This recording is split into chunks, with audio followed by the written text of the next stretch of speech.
Yastyaktvā rūpamadhyam prabhavati jagataha anekadha anugrahaya prakshina klesha rashihi vishama vishadharaha anekavaktra subhogi sarvajnana prasutihi bhujaga parikaraha pritaye yasya nityam devo hishaha savo vyat sita vimalatanuho yogado yogayuktaha yogena chittasya padena vacham malam sharirasya cha vaidyakena yopakarotam pravaram muninam Patanjalim pranjaliranatosmi abahu purushakaram shankhachakrasidharinam sahasrashirasam shvetam pranamami Patanjalim Shrimate Anantaya Nagarajaya Namo Namaha Patanjala Mahabhashya Charaka Pratisamskritaihi Manovakaya doshanam hartre ahipataye namaha bhashyakrit sutrakrit chapi nirmalantam suropinam Dhyataram Shripater Nityam Patanjalim Namamyaham Om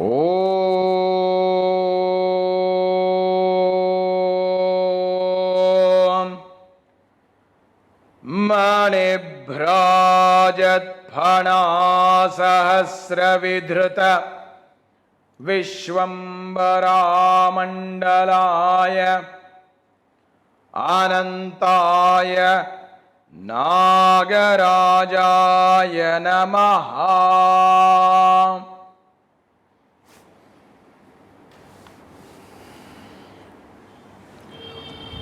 Viveka Khyati Aviplava Upaya. So, my dear friends, we are in the second chapter of the Yogasutra of Patanjali, and we are discussing the model that Patanjali has presented about how to approach suffering and how to come out of suffering. And in the last discussion we had, we talked about the concept of, we talked about the sutra, Tada bhavat samyoga bhavo hanan tadrishehe kaivalyam. The concept of the goal, hanam, how when we are disconnecting from avidya and our relationship to suffering or this avidya reduces, we start seeing the goal, that is Kaivalyam. That is, we have to reach the destination. What destination we have to reach, that becomes clear. That is called Kaivalyam, a state where we are somehow liberated from suffering, and that is presented as the third step of this model of Heyam, Hetu, Hanam and Upayam. So in the last sutra, Patanjali talks about the Hanam, the goal, that is the state of Kaivalyam, which is a state where we are not affected by the daily mundane disturbances, the suffering that normally bothers us. The next sutra onwards, Patanjali starts to present how to reach this, the fourth step, that is called Upayam. Viveka Khyati aviplava hanopayaha. Hana upayaha. Upaya means. The word upaya, upa samipe ayanam upayam, that which is taking us closer to a goal. Normally it's translated as a means or tools or a path. And what is very important is to understand the hidden meaning behind this, which is that whatever we are doing, it only serves as a means or a tools if it takes us close to a destination that we want to reach. For example, if you want to go from place A to place B, you are choosing a vehicle like a car or a bus or a scooter that takes you from point A to point B, that becomes the means. If it does not take you to the destination, it's no more a means. And this is very, very significant because means are changing depending on where we want to reach. And in modern times, we have the fascinating concept of doing things but staying in the same place. For example, many people, they are walking or jogging on a treadmill. They keep running and running or walking and walking in this machine, and they don't go anywhere. They just stay in the same place. So sometimes this is a metaphoric thing because sometimes we practice certain things because we are told that this is what you should do or this is what society allows us to do, but it really does not take us anywhere. Now that doesn't become a means for our freedom. Freedom is the goal that Patanjali talks about. Kaivalyam, Hanam is Kaivalyam, the goal. Now the tool that will take us towards that, that is what we must practice. And that is what he defines as Hana Upayaha, the means that will take us there. Now, like we said last time, this concept of Kaivalyam is not so easy. Many of us, we will understand this metaphorically, those who live in India. Because when you go back to the previous sutra, I talked to you about this concept called Kaivalyam is like a destination we have to reach, for which we need some kind of entry permit, like we need a visa to go. It's like going to certain countries where as Indians we are not freely allowed to go through these countries. We need to apply for what is called a visa. And this visa process, we have to submit a lot of documentation to show that we have a family here to come back to, we have house to come back to, we have a job, we have enough money that we can spend here, etc. We have a list of very big requirements. Only then we are given this permit to be allowed to go there. The same way, to reach Kaivalyam is not so easy where we say, okay, I am free, I want to reach Kaivalyam, I just will go there next time, next moment, whenever I want to. The concept of Kaivalyam requires certain preconditions. That's what Patanjali says, Viveka Khyati aviplava hana upayaha. Aviplava viveka khyatihi hana upayaha. The concept of viveka khyatihi, that is, we should have the concept of viveka, this very sophisticated discriminative knowledge But not just knowledge of discrimination for a certain small scope of thing. Patanjali says aviplava. That means unlimited and undiluted and unwavering. That means you have to have a steady set of Viveka. So sometimes when you apply for a visa to certain country, they are saying, oh, bring your bank sheets, tax papers for the last 5 years, last 10 years. They want to see if we are having steady income. Not 1 year very high income and another year no income. Then they don't give you visa, it's rejected. The same way, we cannot have Viveka high one moment, Viveka low another moment. We have to have what is called aviplava. We should always be in this state of Viveka continuously, which is the key to open the door towards Kaivalyam. So we'll come back to this, but what is Viveka? The word Viveka, kya prakhathane, this is a knowledge of discrimination between two things that appear very, very similar, very close. You should be able to see the difference. A simple example, sometimes we go to certain shops in India. In the Chennai, there is a location in north of Chennai, it's called Burma Bazaar, where you get a lot of fake products. So you can buy fake Rolex very easily. Now, but somebody like me go there and the guy shows us this watch. We don't know the difference between the fake and the real because they are looking so similar. They look so similar that we are not able to tell the difference. Now that is not Viveka.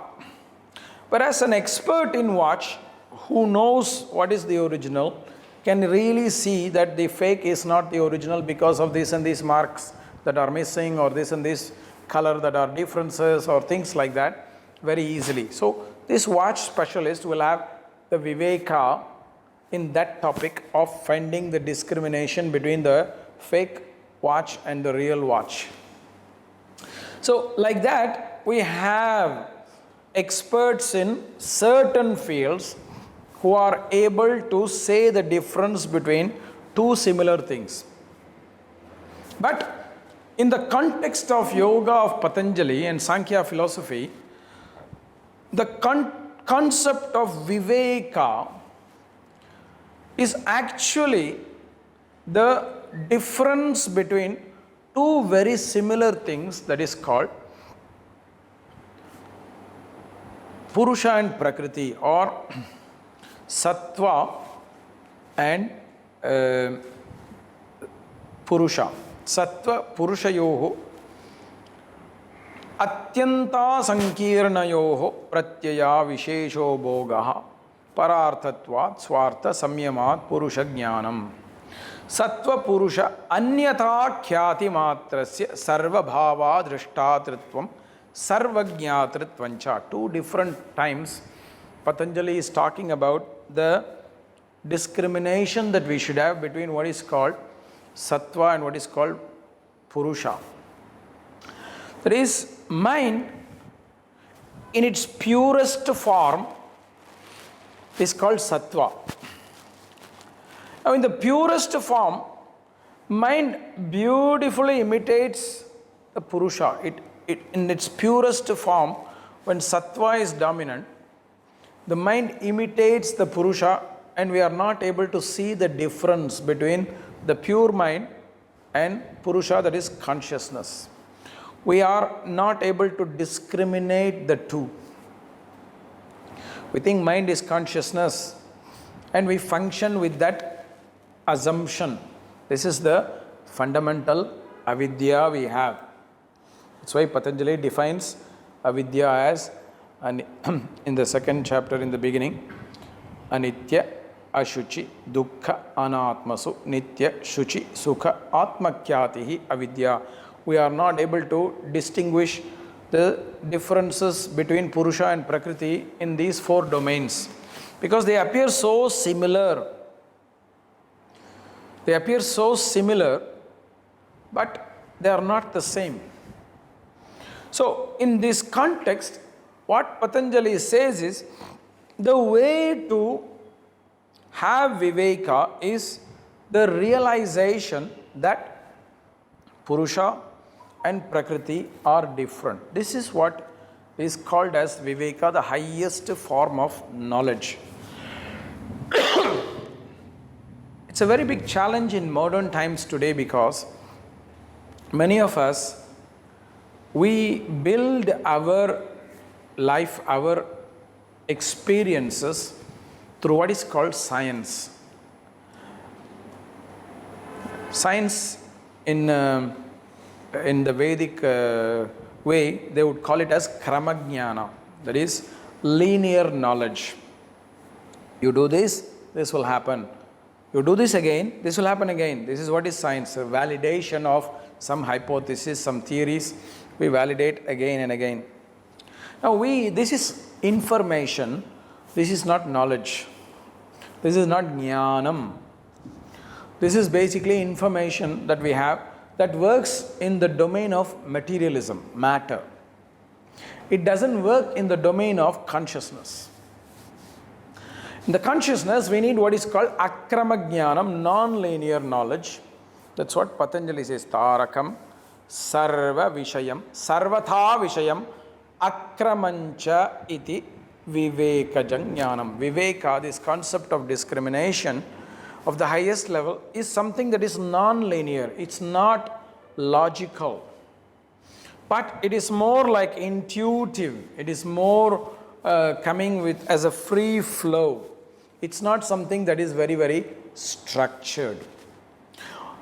That knowledge is what is going to help us to go to Kaivalyam, not scientific knowledge. And this is a very big challenge because many people, especially in the yoga field, even yogis who are calling themselves yogis, representing traditions, etc., they are trying to align themselves with science to somehow validate yoga, which is a foolish approach because science cannot validate yoga, because science does not really have the methods to validate yoga. Because the concept of Viveka is transcending science. Science is lower level knowledge.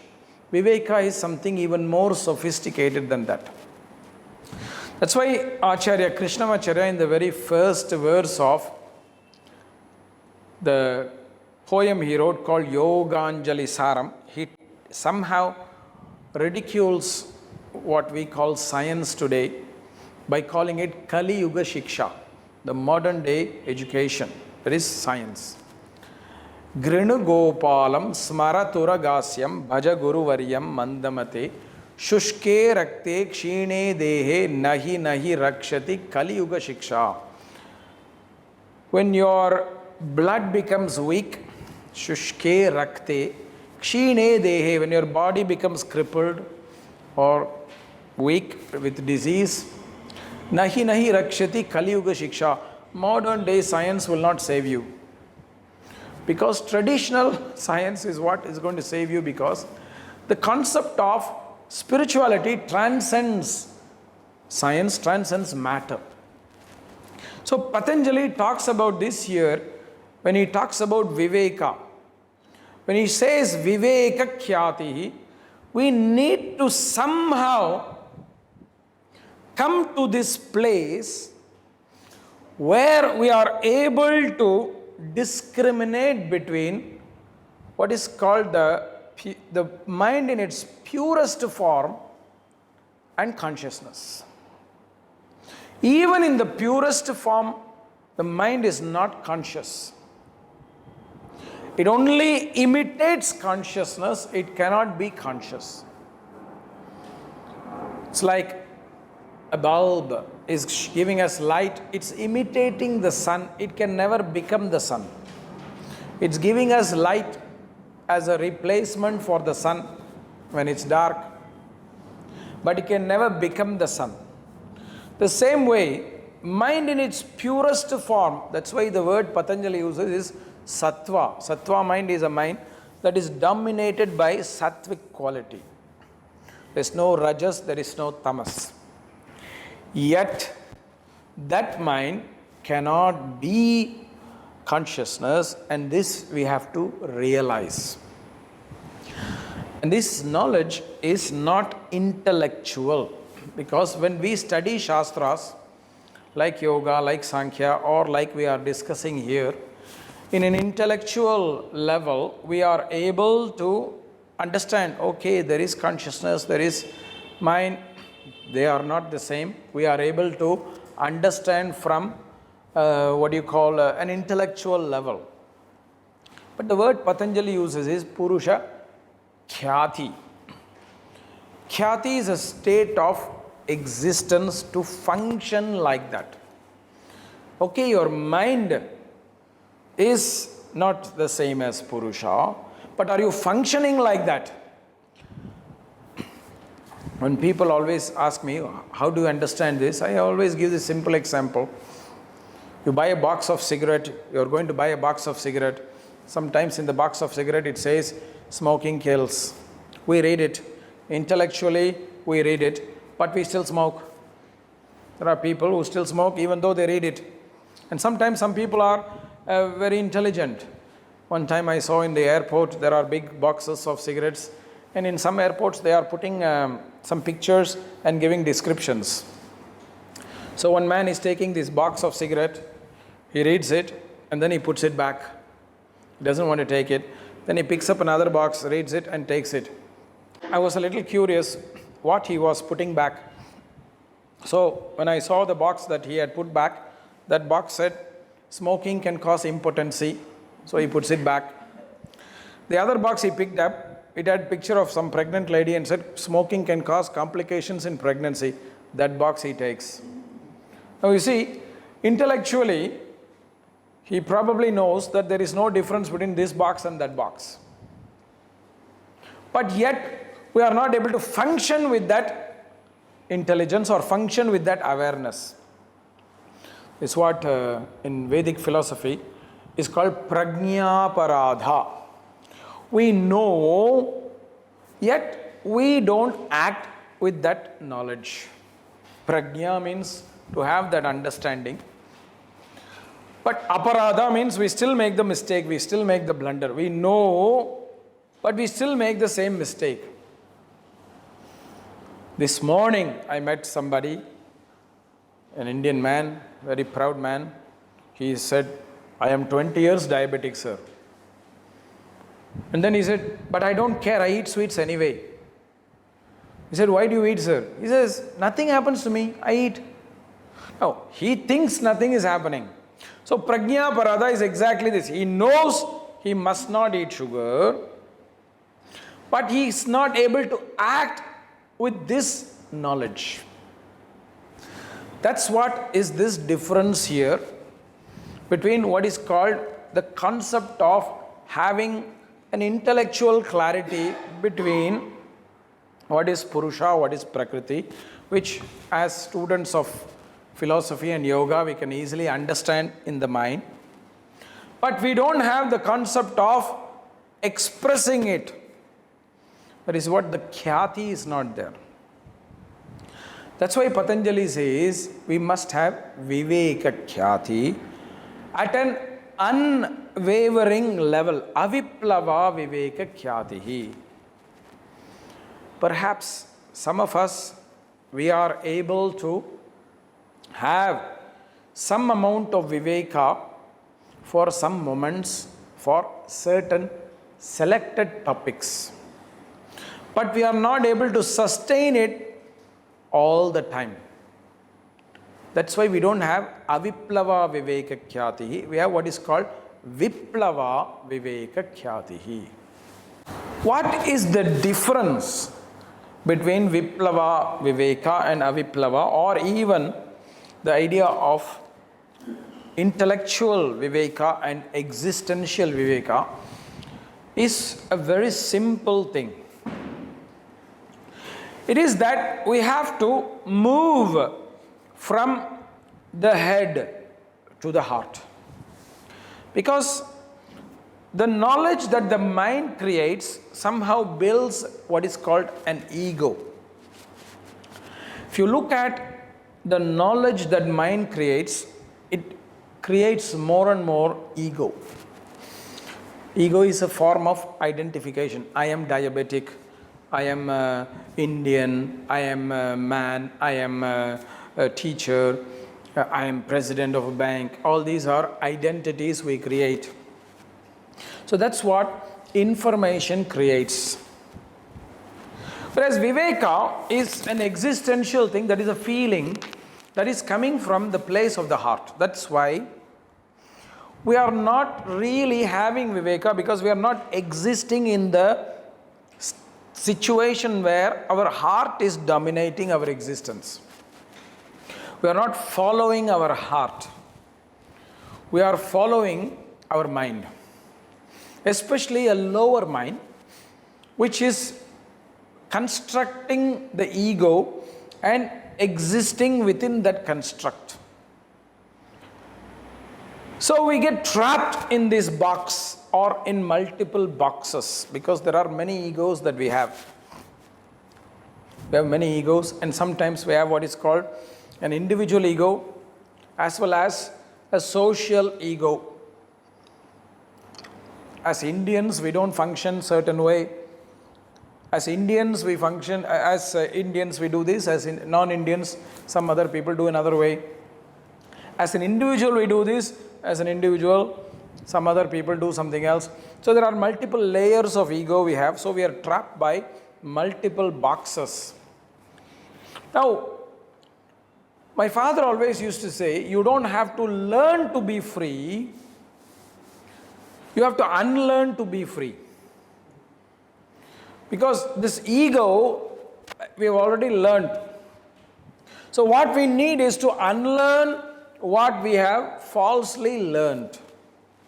So many people, when they used to come to him and said, "Sir, teach me how to be free, I want to be free." He would say, you cannot learn to be free. The only way to be free is unlearn what you have learned in a wrong way.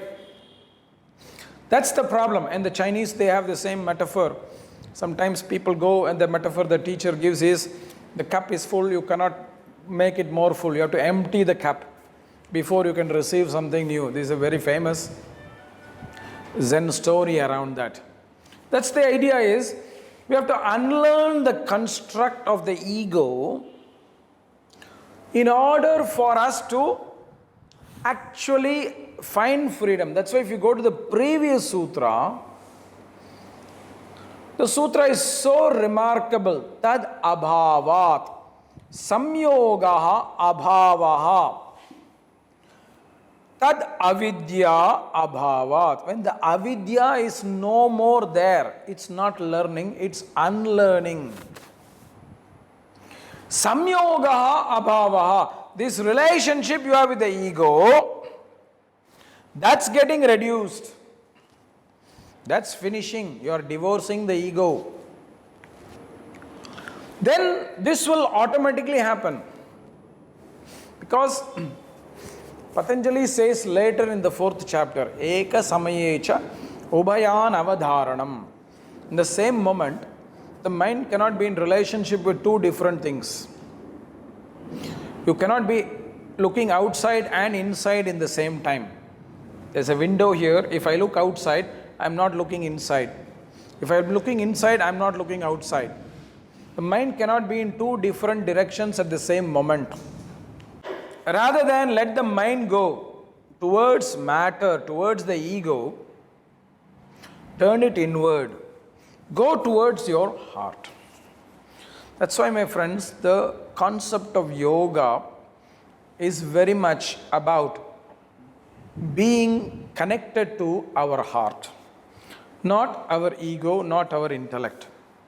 That's why I keep saying, science is not going to understand this, because science does not want to deal with our heart. When I say heart, I don't mean the organ that is pumping blood. The word used in yoga is hridaya, the place where consciousness exists. Hrit ayam hridayam. The place where consciousness, whether you call it Jivatma or Paramatma, whichever or both, are existing. It's not the heart that is the organ which is pumping blood. So it's the place of feelings. How many of us we are able to function freely with our feelings. That's freedom. We tolerate this with animals. We don't tolerate it with human beings. When my cat is not happy, I accept that she is not happy. When my cat is happy, I accept she is happy. With human beings, when somebody is not happy, when somebody is misbehaving, we don't tolerate them. And when somebody is happy, we are jealous of them. We don't want them to be happy. We want to take away their happiness. So we are not tolerating this with human beings as who they are. My cat has some kind of indigestion, and sometimes she farts. We are happily laughing and say, oh, poor cat, and we give it some water or some rub its belly and things like that. But when another human being farts in our presence, we are so agitated. We say, how impolite, you are so rude. So we don't tolerate fundamental natural things in human beings. We tolerate it with other species because we are defining ourselves through ego, through certain rules, through certain definitions. We don't define ourselves through our swabhava, our natural instincts. That's why we are not in Viveka, because we have somehow given so much power to the identity. And we are trying to validate and maintain that identity. We are not really focusing on what is right, what is natural. The heart feels something. People have problems with simple things like crying and laughing. These are natural instincts. People don't want to cry because they are afraid what other people will think.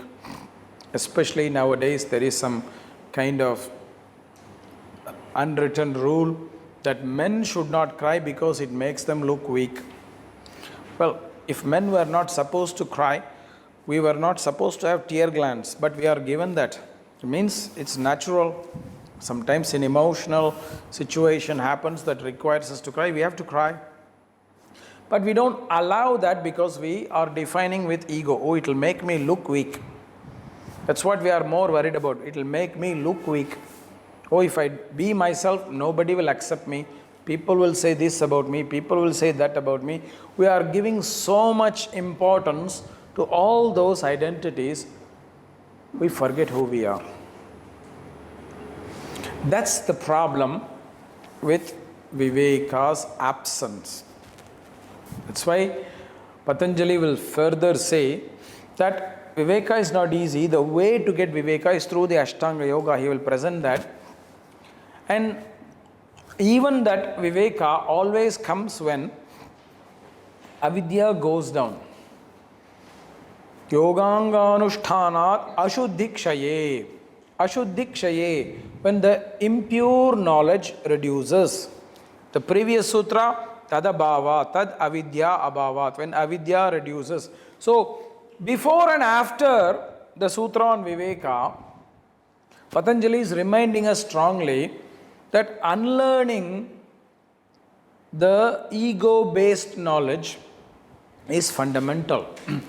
And in an indirect way, Acaryas like Krishnamacharya have said that the modern education like science and other things that we have learnt now, which are all ego-based, are basically avidya. We have to remove that for our spiritual growth, because Viveka, the concept of feelings, is not linear, is not logical. One person will feel something, another person will feel something different in the same context. It's not going to have the same feelings, and they are real. They are real. How how a cat will react to rain and how a fish will react to rain is two different things. The same way, the same context, two people will not have the same feeling. And both are valid. It's not that one is valid and another is invalid. That is the problem of modern science. Modern science is radical fundamentalist, because what modern science says is, if you're not validating in the scientific way, it is wrong. It becomes very fundamentalist, like certain religious fanatics. Scientists become scientific fanatics, and that is very wrong, because what yoga is talking about is the concept of subjective realities. Feelings are real for that person. It's not always repeated that everybody will have the same feeling. And that is the beauty of yoga. Yoga is accepting of everybody, whereas science is more like a fanatic approach where it says there is one truth, everything else is false.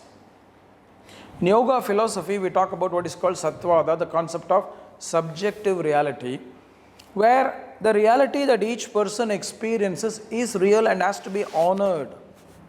How somebody feels is very important reality for that person. It's not universal.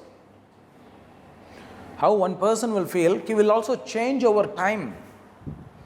What you feel when you are young may be different from what you feel when you are older. Changes will happen. They are real. They are not real. Things change. Even body's reality changes.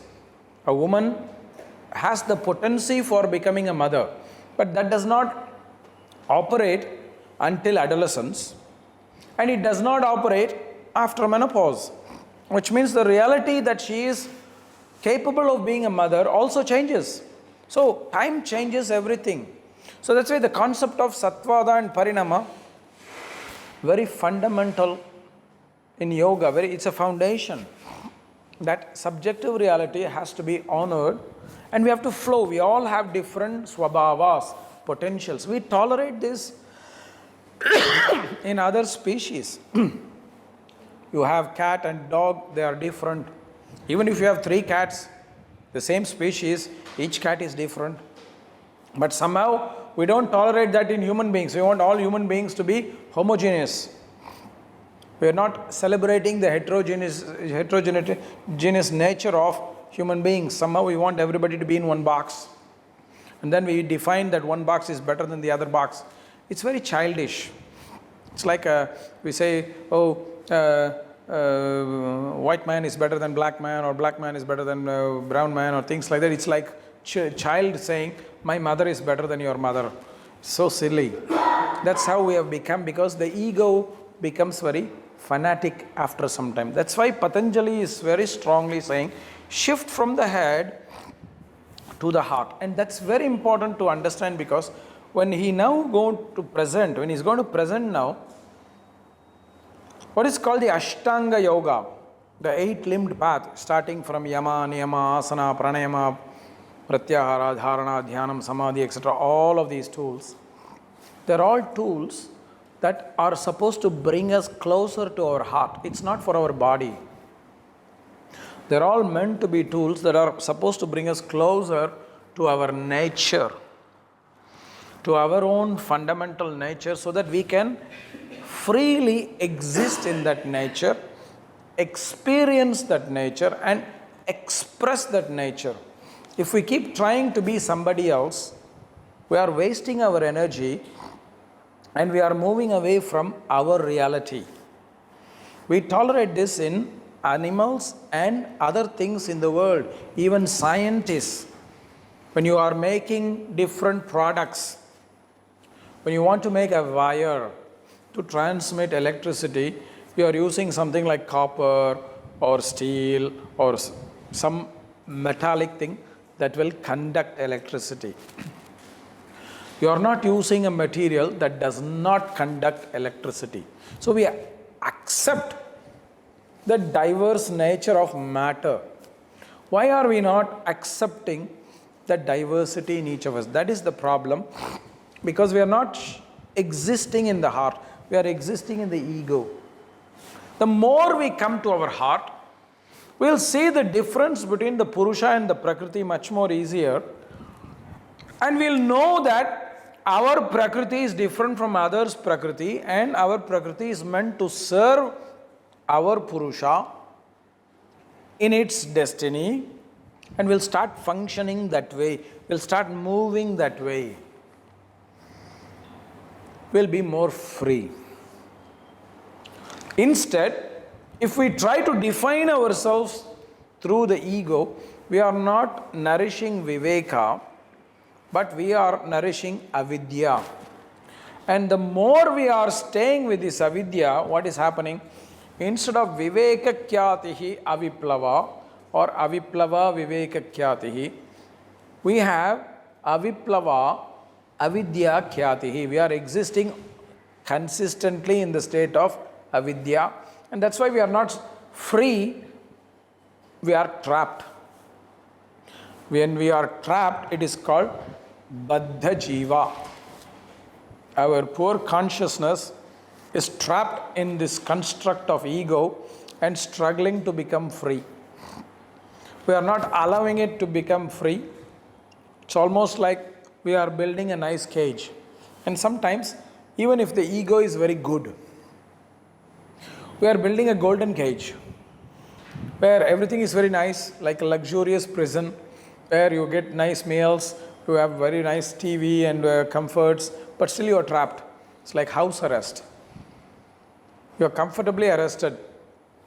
So sometimes we stay like that, we are comfortably arrested by our ego construct. That's why Patanjali is saying we have to continuously exist in our heart for a long time. Because freedom is not a short-term transaction where you just want it and you get it. Freedom is tested, is testing you before it's offering itself to you. So that's why long-term effort is needed, long-term staying in the heart is needed. And yes, in the modern era, it becomes more and more difficult because from the time we are born, an ego construct is starting. I don't know how it is outside India, but in India, many times when a child is born, already the parents are deciding what the child should become. Oh, one child should become a doctor, one child should become an engineer, even before the child is named, even before the child is uttering first words. Parents are already making some donations in universities to reserve a seat in the university from the time they are born. Whether the child knows what it wants to be, whether the child's personal desires or potential is respected, nobody cares. That's why it's more and more difficult in this era. But if we really want to have freedom from suffering, the only way is to go to the heart. We are all afraid because we think the heart is more hurtful. It's actually wrong. Vulnerability is not weakness, it's more like a strength. It may be different from what we are used to, and therefore it takes a little time to adjust. But the more we remain true to our nature, the more closer we are going towards freedom. That is this summary of this sutra. Viveka Khyatihi aviplava hanopayaha. Namaste friends, thank you.